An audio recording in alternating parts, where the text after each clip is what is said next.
नमस्कार, आप देख रहे हैं न्यूज़ वन इंडिया। मैं हूं आपके साथ रितु तोमर। बुलेटिन की शुरुआत करेंगे इस वक्त की बड़ी खबर के साथ, जो कि लखनऊ से है। पंचायत चुनाव से जुड़ी इस वक्त की बड़ी खबर। 30 अप्रैल से पहले 4 चरणों में चुनाव कराए जाएंगे। हर चरण में 3 से 4 दिन का अंतर होगा। एक जिले में एक चरण में ही मतदान होगा। तो बता दें आपको कि पंचायत चुनाव का ऐलान 24 या 26 मार्च को घोषित हो जाएगा। ग्राम पंचायतों के चुनाव 4 चरणों में कराने की तैयारी है सरकार की। तो इस वक्त की बड़ी खबर आपको बता रही है पंचायती चुनावों को लेकर। तो 4 चरणों में होंगे पंचायती चुनाव और कुछ ही दिनों में इसकी घोषणा भी हो जाएगी। तो एक जिले में एक चरण में ही चुनाव होगा। पंचायत चुनाव से जुड़ी बड़ी खबर। 30 अप्रैल से पहले 4 चरणों में चुनाव कराए जाएंगे और इसके साथ ही हर चरण में 3 से 4 दिन का अंतर होगा। एक जिले में एक चरण में ही मतदान होगा। पंचायत चुनाव का ऐलान 24 या 26 मार्च को घोषित भी हो जाएगा, यानी कि किस किस तारीख में ये चुनाव कराए जाने हैं इसका ऐलान हो जाएगा 24 से लेकर 26 मार्च तक। तो ग्राम पंचायतों के चुनाव 4 चरणों में कराने की तैयारी चल रही है। तो काफी समय से सरकार तैयारी कर रही है पंचायती चुनावों को लेकर और तमाम पार्टियां रणनीति बना रही हैं। और ऐसे में जिस तरीके से लगातार इंतजार किया जा रहा था कि कौन सी तारीख में ये चुनाव होंगे, उनकी घोषणा हो जाए, तो ऐसे में ये खबर सामने आई कि ये जो चुनाव होंगे पंचायती चुनाव 4 चरणों में होंगे और एक जिले में एक ही चरण में चुनाव होगा। तो 4 चरणों में ये चुनाव कराए जाएंगे। 3 से 4 दिन का अंतर होगा हर चरण में और 24 से 26 मार्च तक तारीखों का ऐलान भी कर दिया जाएगा।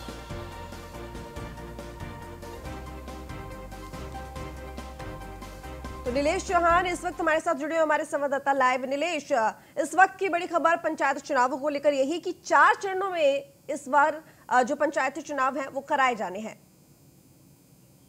देखिए, बिल्कुल उत्तर प्रदेश में पंचायत चुनाव को लेकर लगभग सभी पार्टियों की तैयारियां चल रही हैं। पंचायत चुनाव की खासतौर पर अगर बात की जाए तो पंचायत चुनाव को लेकर उत्तर प्रदेश में विशेष सुरक्षा व्यवस्था बरती जाती है। इस बार के अगर हम पंचायत चुनाव की बात करें तो 4 चरणों में इस बार पंचायत चुनाव कराने की बात कही जा रही है।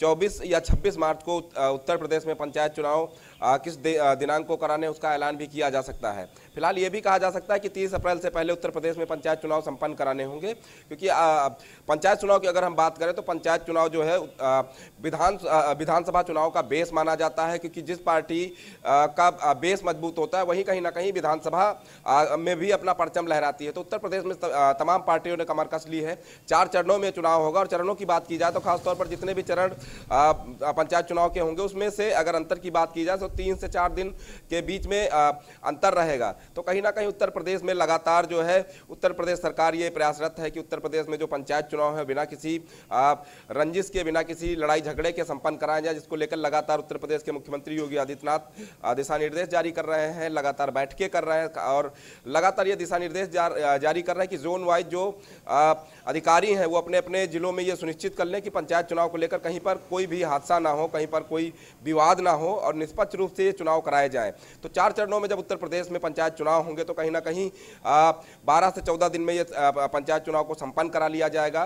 तो 24 और 26 मार्च की तारीख कही जा रही है कि जिस दिन पंचायत चुनाव की दिनांक का ऐलान किया जाएगा। तो फिलहाल देखने वाली बात यह होगी कि उत्तर प्रदेश में जब 4 चरणों में चुनाव होगा तो कौन सी पार्टी बाजी मारती है, क्योंकि पंचायत चुनाव में अक्सर देखा जाता है कि तमाम पार्टियां कूदती जरूर हैं लेकिन जीत का जो स्वाद है वो कुछ ही लोगों के हाथ लगता है। अब देखने वाली बात यह होगी कि पंचायत चुनाव में बाजी मारने वाली पार्टी क्या विधानसभा में बाजी मार पाएगी। बिल्कुल नीलेश, आपने सही कहा। और सबसे बड़ी बात कि जिस तरीके से पंचायत चुनाव के बाद जो परिणाम आएंगे उससे ये भी पता चलेगा कि आखिर जनता का रुख है कौन सी पार्टी की तरफ। देखिए, बिल्कुल जनता सर्वोपरि होती है। जनता अपने अधिकार से, अपने मत के अधिकार से अपना नेता चुनती है, फिर वही नेता आगे चलकर जो है विधानसभा का नेता चुनने की तैयारी करती है। तो कहीं ना कहीं ये कहा जा सकता है कि उत्तर प्रदेश में पंचायत चुनाव बहुत गंभीर रूप से कराए जाते हैं, क्योंकि पंचायत चुनाव में अक्सर देखा गया है कि उत्तर प्रदेश में तमाम जगहों पर विवाद हुए, विवाद के बाद गोलियां चली हैं। तो कहीं ना कहीं उत्तर प्रदेश सरकार ने अपना ये रुख साफ कर दिया है कि पंचायत चुनाव में कहीं पर कोई विवाद अगर होता है तो उसकी जिम्मेदारी संबंधित जिले के जिलाधिकारी, संबंधित जिले के जोनल अधिकारी या फिर वहाँ के डीएम की होगी। तो इन तमाम तरीके के दिशा निर्देशों के साथ ये कहा जा रहा है कि 24 या 26 मार्च को जब उत्तर प्रदेश में पंचायत चुनाव के दिनांक का ऐलान होगा तो कहीं ना कहीं और ज़्यादा जो चुनाव की तैयारियां ग्रामीण क्षेत्रों में चल रही हैं वो कहीं ना कहीं और तेज हो जाएंगी। अभी तक की अगर हम बात करें तो लगभग उत्तर प्रदेश के हर ग्राम सभा स्तर पर, चाहे वो प्रधानी का चुनाव लड़ने वाले हों, क्षेत्र पंचायत का चुनाव लड़ने वाले हों, ग्राम पंचायत का चुनाव लड़ने वाले हों या जिला पंचायत का चुनाव लड़ने वाले हों, लगातार जो है अपने समर्थकों के बीच जा रहे हैं, अपनी अपनी बात रख रहे हैं, अपने अपने मुद्दों के साथ अपनी जनता को रिझाने का काम कर रहे हैं। ये तस्वीरें 30 अप्रैल से पहले साफ हो जाएंगी कि जनता इस बार कौन सी पार्टी के साथ है, किस पार्टी का नेता वो चुनना चाहती है। क्योंकि पिछली बार अगर हम चुनाव की बात करें, चाहे वो उपचुनाव रहे हों या लोकसभा चुनाव रहे हों या फिर नगर निकाय के चुनाव रहे हों, उसमें भारतीय जनता पार्टी ने बाजी जरूर मारी थी। इस बार ग्रामीण क्षेत्र की जनता खुलकर जब मतदान करेगी तो भारतीय जनता पार्टी के पाले में जनता अपना मत देती है, या फिर जो दूसरी उत्तर प्रदेश की पार्टियां, चाहे वो सपा हो, बसपा हो, कांग्रेस हो या फिर आम आदमी पार्टी हो, इन तमाम लोग लगातार जो है प्रदेश के अलग अलग जिलों में सक्रिय हैं। लगातार खाप पंचायतें हो रही हैं, जनता को रिझाने के लिए तमाम बड़े आंदोलनों के साथ जुड़ रहे हैं। तो कहीं ना कहीं उत्तर प्रदेश की जनता के ऊपर बहुत कुछ डिपेंड करता है कि पंचायत चुनाव में वो किस पार्टी को अपना मत देती है। बिल्कुल बिल्कुल। और सबसे बड़ी बात नीलेश ये भी है, क्योंकि बोर्ड के एग्जाम्स भी हैं, ऐसे में बच्चों के लिए भी और साथ में जिस तरह से चुनाव भी होने हैं तो सरकार के लिए भी ये ज़रूरी है कि ये दोनों ही जो व्यवस्थाएं हैं ये ठीक तरीके से करा ली जाएं, क्योंकि बोर्ड के एग्जाम्स होने भी बहुत ज़रूरी है और इसके साथ ही चुनाव कराना भी बहुत ज़रूरी है। और सरकार के ऊपर जो चुनौतियाँ हैं वो बहुत ज़्यादा हैं, तो किस तरीके से सारी चीज़ें मैनेज होंगी और जिस तरीके से 4 चरणों में चुनाव होने की बात आ रही है, ये कब तक घोषणा हो सकती है और कौन कौन सी तारीखें हो सकती हैं जब ये चुनाव होगा, क्या कयास लगाए जा रहे हैं?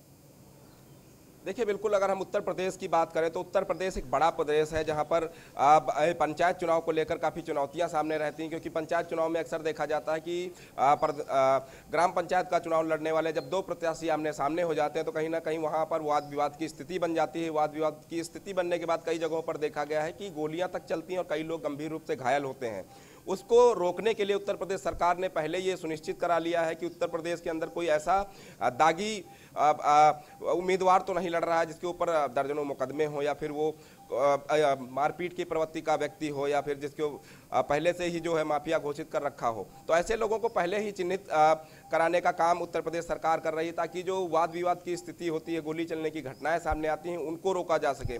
वहीं अगर हम दूसरी ओर बात करें तो उत्तर प्रदेश पुलिस के सामने एक बड़ी चुनौती ये भी रहती है कि उत्तर प्रदेश में जब बोर्ड परीक्षाएं शुरू होती हैं तो उसको कैसे नकलविहीन कराई जाए, कैसे सकुशल संपन्न कराया जाए, वो भी सरकार के ऊपर दबाव रहता है, पुलिस के ऊपर दबाव रहता है कि बिना किसी व्यवधान उत्पन्न किए हुए चुनाव और जो बोर्ड परीक्षाएं हैं वो संपन्न कराई जाए। तो दोनों ये बड़ी चुनौतियां इस समय उत्तर प्रदेश सरकार के ऊपर हैं, उत्तर प्रदेश पुलिस के ऊपर हैं कि अगर 24 या 26 मार्च को उत्तर प्रदेश में पंचायत के जो चुनाव होने हैं उसकी दिनांक का ऐलान होता है तो ऐसे में ये कहा जा सकता है कि उसी दौरान बोर्ड परीक्षा की डेट भी आ सकती है। तो ऐसे में दोहरी चुनौती का सामना सरकार और पुलिस को करना पड़ेगा और इस दौरान अगर कोई घटना होती है तो कहीं ना कहीं उसकी जिम्मेदारी संबंधित जिले के जिलाधिकारी को। बहुत शुक्रिया आपका तमाम जानकारी के लिए। तो 4 चरणों में जो पंचायत चुनाव होने हैं वो होंगे और कुछ ही दिनों में ये घोषणा भी कर दी जाएगी कि आखिर वो कौन सी तारीखें होंगी जिनमें चुनाव होने हैं। रुक करेंगे अगली बड़ी खबर की तरफ जो कि लखनऊ से है। आज नैनी जेल में दर्ज होगा धनंजय सिंह का बयान। अजीत सिंह की हत्या की साजिश रचने का आरोपी है पूर्व सांसद धनंजय सिंह के बयान लेने के लिए नैनी जेल जाएगी लखनऊ पुलिस। तो मुठभेड़ में मारे गए शूटर गिरधारी के बयान के बाद सामने आया था धनंजय सिंह का नाम। धनंजय सिंह पर घायल शूटर राजेश तोमर का इलाज कराने में मदद करने का आरोप भी था। सवालों का जवाब के लिए विभूति खंड पुलिस पूर्व सांसद के बयान लेने की कोर्ट से अनुमति लेगी। पूर्व सांसद धनंजय सिंह के बयान के लिए आज कोर्ट में अर्जी देगी पुलिस।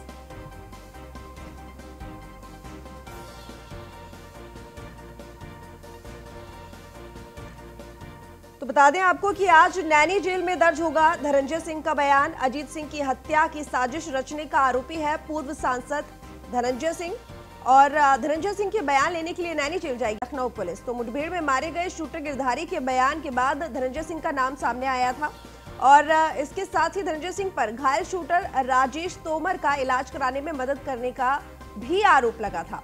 तो सवालों का जवाब पाने के लिए विभूति खंड पुलिस पूर्व सांसद के बयान लेने की कोर्ट से अनुमति लेगी और पूर्व सांसद धनंजय सिंह के बयान के लिए आज कोर्ट में अर्जी देगी पुलिस। तो संवाददाता एसके वाजपेयी इस वक्त हमारे साथ जुड़े हुए, ज्यादा जानकारी के साथ। एसके, आज पुलिस नैनी जेल पहुंचेगी पूर्व सांसद धनंजय सिंह का बयान लेने के लिए, क्या कुछ जानकारी?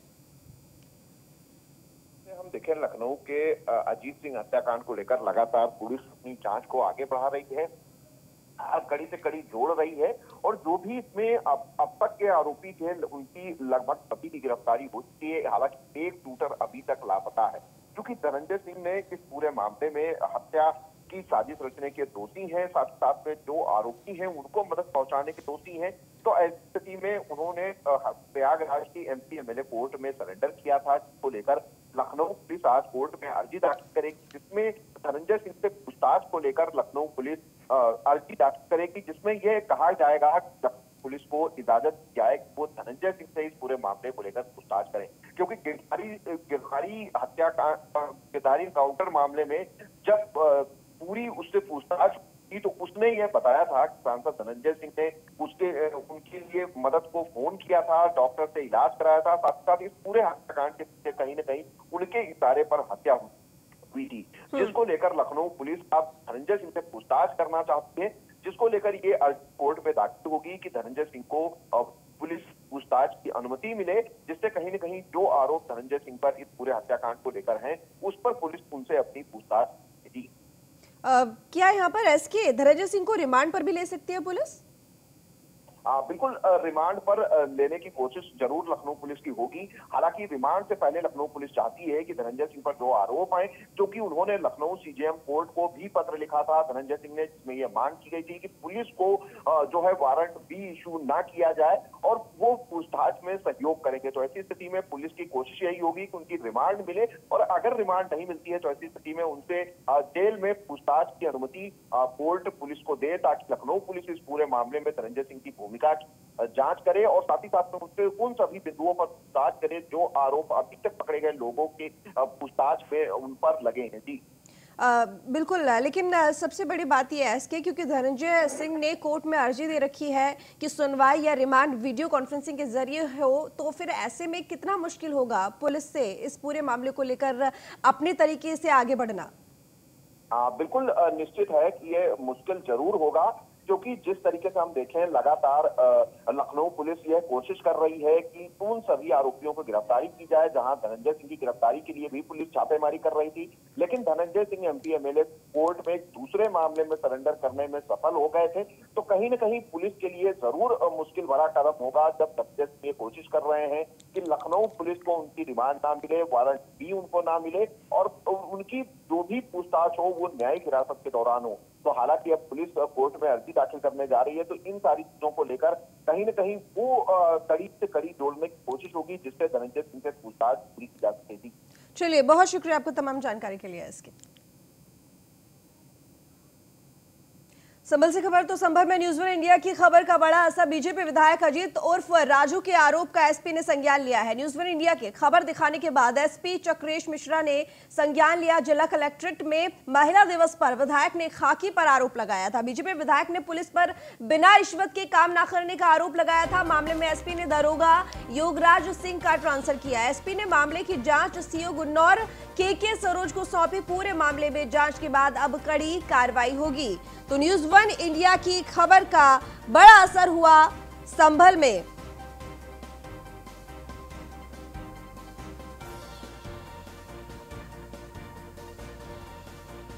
तो बता दें आपको कि संभल में न्यूज़ वन इंडिया की खबर का बड़ा असर हुआ। बीजेपी विधायक अजीत उर्फ राजू के आरोप का एसपी ने संज्ञान लिया। न्यूज़ वन इंडिया की खबर दिखाने के बाद एसपी चक्रेश मिश्रा ने संज्ञान लिया है। तो जिला कलेक्ट्रेट में महिला दिवस पर विधायक ने खाकी पर आरोप लगाया था और बीजेपी विधायक ने पुलिस पर बिना रिश्वत के काम न करने का आरोप लगाया था। तो मामले में एसपी ने दरोगा युगराज सिंह का ट्रांसफर कर दिया है।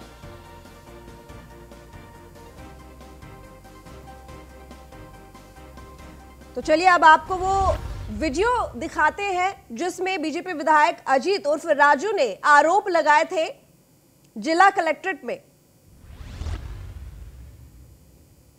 लेकिन कुछ लोग ऐसे हैं धरातल पर जो लोग रहते हैं वो कितना गलत काम कर देते हैं, जिसके कारण सारी जो अच्छाई और सच्चाई है सरकार चाहती है, उनकी मंशा है पूरी तरीके से कि सही काम होना चाहिए। प्रधानमंत्री चाहते हैं सही काम होना चाहिए, लेकिन जब हम धरातल में पहुंचते हैं तो उसमें कुछ ऐसा काम हो जाता है जो हमें देना भी पड़ता है। आपके लिए मैं आपको बताना चाहता हूँ कि हमारे बैरपुर गांव के एक अर्जुन से किसान है, बहुत गरीब आदमी है, जिनकी बेटी 8 माह पूर्व वहीं के पास पड़ोस के लड़का उनकी बेटी को ले गया था और उसके खिलाफ हमारे पास आए थे, तो हमने उसमें कार्रवाई भी कराई थी और FIR भी कराई गई थी, जिस FIR को रोके हुए भी। और उनसे जो है वो बहुत गरीब किसान आदमी हैं, तो उनसे ये कहा गया था कि भाई हम जो है इसमें हमारे लिए कुछ पैसे चाहिए और जब तक पैसे नहीं मिलेंगे तब तक जो है हम उसको ढूंढ नहीं पाएंगे। तो उस व्यक्ति ने अपनी पत्नी के सारे जीवन बेचे और यहाँ तक कि अपने जो भैंस थी जिससे वो पालन करता था और उसे बेटी को बचाने के लिए उसने अपनी भैंस को बेच दिया। और इस तरीके से वहाँ के जो दरोगा हैं उनको जो है 30,000 रुपये दिए। उनका नाम जो है योगराज सिंह है और SI है, और एक और उनको 10,000 रुपये दिए, कोतवाल को पैसे दिए। तब जा करके महीने में उनकी बेटी उनको मिली। तो इस प्रकार की जो कड़वी सच्चाई है, धरातल पर क्या हो रहा है, इसका अभी कहने का हमको बीच में हमको इस चीज से परहेज नहीं करना चाहिए, क्योंकि जब तक हम इस प्रकार की बुराइयों का समाज के अंदर या कोई बड़े फंक्शन के अंदर अगर हम नहीं रखेंगे, इस प्रकार के और भी हमारे पास कागज हैं जो कि अत्याचार और अन्याय उन लोगों के खिलाफ हो रहे हैं, इस प्रकार से विकास होना चाहिए। दानिश इस वक्त हमारे साथ जुड़े हुए हमारे संवाददाता मुजम्मिल। न्यूज़ वन इंडिया की खबर का बड़ा असर हुआ है और बीजेपी विधायक अजीत उर्फ राजू ने जो आरोप लगाया था उस पर एसपी ने संज्ञान लेते हुए कार्रवाई भी की है। मैं आपको बता दूं कि जिस तरह से कल महिला दिवस के उपलक्ष्य में यहाँ मुख्य अतिथि के रूप में विधायक और पूर्व मंत्री अजीत उर्फ राजू आए हुए थे, जहाँ पर डीएम एसपी मौजूद थे और उन्हें सीधे तौर पर फांसी पर दाग लगाते हुए कहा कि जो गिन्नौर थाना है वहाँ पर जो कार्रवाई के नाम पर पैसे मांगे गए। फिलहाल इस हमारी न्यूज़ इंडिया की खबर का असर हुआ। एसपी कृष्ण ने संज्ञान लेते हुए जो जिस पर आरोप लगाया था उसको फिलहाल इंस्टाकर कर दिया गया है और इसकी पूरी जांच के सरोज जो वहाँ के सीओ हैं उनको दे दी गई है और उसकी रिपोर्ट आने के बाद जो भी जांच में आएगा उस पर सख्त से सख्त कार्रवाई की बात की जा रही है। चलिए, बहुत धन्यवाद आपका तमाम जानकारी के लिए मुजम्मिल।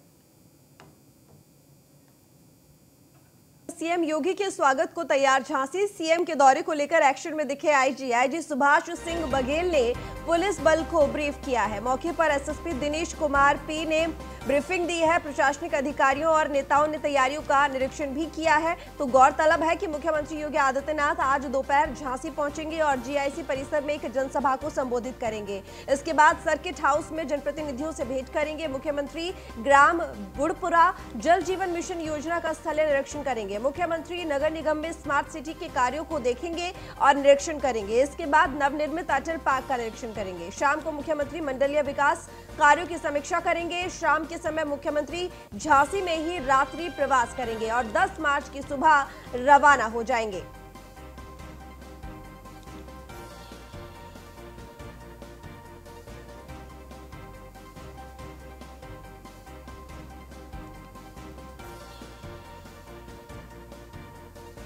तो बता दें कि मुख्यमंत्री योगी आदित्यनाथ झांसी के दौरे पर होंगे आज और उनके स्वागत को लेकर झांसी बिल्कुल तैयार है। सीएम के दौरे को लेकर एक्शन में आईजी भी दिखे। आईजी सुभाष सिंह बघेल ने पुलिस बल को भी ब्रीफ कर दिया है। मौके पर एसएसपी दिनेश कुमार पी ने भी ब्रीफिंग दी है। इसके साथ ही प्रशासनिक अधिकारियों और नेताओं ने तैयारियों का निरीक्षण भी किया है। तो गौरतलब है कि मुख्यमंत्री योगी आदित्यनाथ आज दोपहर झांसी पहुंचेंगे और जीआईसी परिसर में एक जनसभा को संबोधित करेंगे। इसके साथ ही सर्किट हाउस में जनप्रतिनिधियों से भेंट करेंगे। मुख्यमंत्री ग्राम बुढ़पुरा जल जीवन मिशन योजना का स्थलीय निरीक्षण करेंगे। मुख्यमंत्री नगर निगम में स्मार्ट सिटी के कार्यों को देखेंगे और निरीक्षण करेंगे। इसके बाद नवनिर्मित अटल पार्क का निरीक्षण करेंगे और शाम को मुख्यमंत्री मंडलीय विकास कार्यों की समीक्षा करेंगे।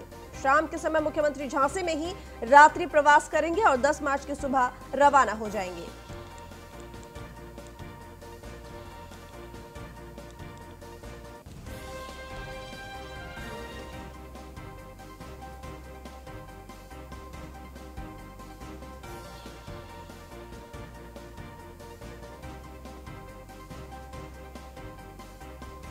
तो बता दें कि आपको सीएम योगी आदित्यनाथ इस दौरे के दौरान कई योजनाओं का शिलान्यास और लोकार्पण करने वाले हैं। इसके साथ ही योजनाओं के लाभार्थियों को प्रमाण पत्र भी बांटेंगे और जिले के तमाम अफसर, अधिकारी, भाजपा नेता इस दौरे को पूरी तरह से सफल बनाने में जुटे हुए हैं। जो तैयारियां हैं मुख्यमंत्री योगी आदित्यनाथ के दौरे को लेकर, उनको अंतिम रूप दिया जा चुका है।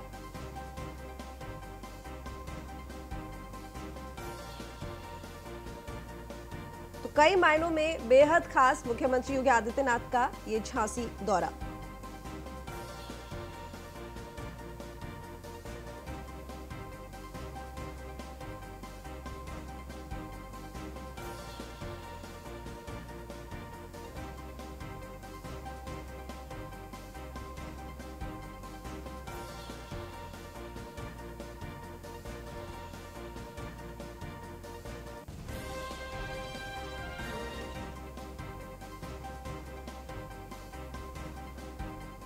रुक करेंगे अगली बड़ी खबर की तरफ। तो आपको बता दें कि झांसी से पहले थोड़ी देर में ही मुख्यमंत्री योगी आदित्यनाथ जालौन पहुंचेंगे और नवनिर्मित बुंदेलखंड एक्सप्रेसवे का निरीक्षण करेंगे। तो 30 मिनट तक बुंदेलखंड एक्सप्रेसवे के कामों का निरीक्षण करेंगे। पीएम मोदी और सीएम योगी का ड्रीम प्रोजेक्ट है बुंदेलखंड एक्सप्रेसवे।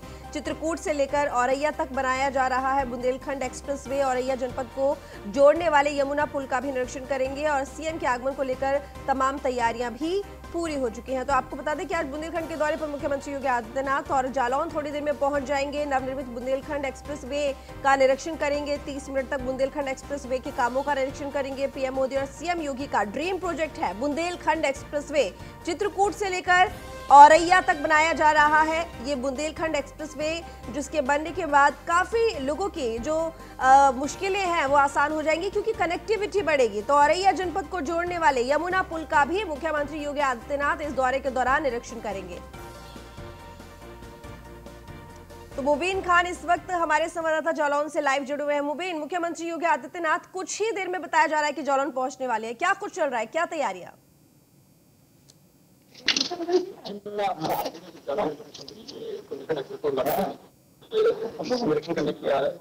अब तक प्रशासन ने पूरी तरीके से तैयारी कर ली है।